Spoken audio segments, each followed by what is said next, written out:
Prince Harry is no longer a working member of the British royal family, and some insiders claim he is permanently banned from senior royal life thanks to spilling royal secrets. There is one thing the scandal-ridden Duke could do to try and re-enter palace gates, but could he ever bring himself to fulfill this task? The only way I see this happening is a public statement from Harry, where you come out and say that you were in a bad space and that, spare, was a mistake, Grant Harold, King Charles III's ex-butler, told an outlet. I don't think that's going to happen. Some bad things were said and some families never patch things up, and that's how it is forevermore.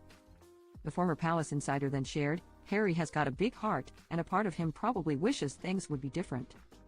Within the context of the House of Windsor, the telling of details about royal life in exchange for money, be it from staff or even members of the monarchy, is completely forbidden. A famous example is Marion Crawford, the former governess to Princesses Elizabeth and Margaret during the 1940s.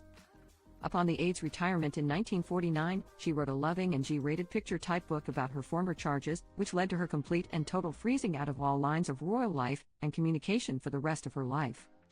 Prince Edward and Wallis Simpson were also frozen out after the former's abdication to marry the latter, although both King George VI and Queen Elizabeth II paid for the pair's lavish exile in Paris, France. But analysts and insiders both point out that Harry and Meghan Markle are an entirely different phenomenon.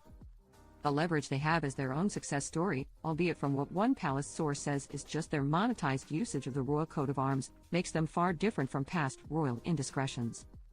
The duo's year is busy so far with new Netflix projects, the Duchess brand launch, film premieres, numerous visits, and a faux royal tour under their belts.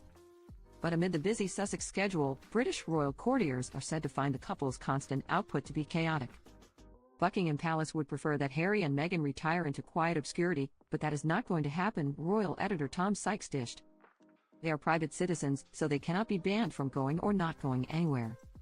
The idea of Harry and Meghan going on a world tour, to Australia or anywhere else, is the stuff of nightmares for Buckingham Palace because it effectively sets up a rival royal court, he added. The New York Post reported on Harold's remarks,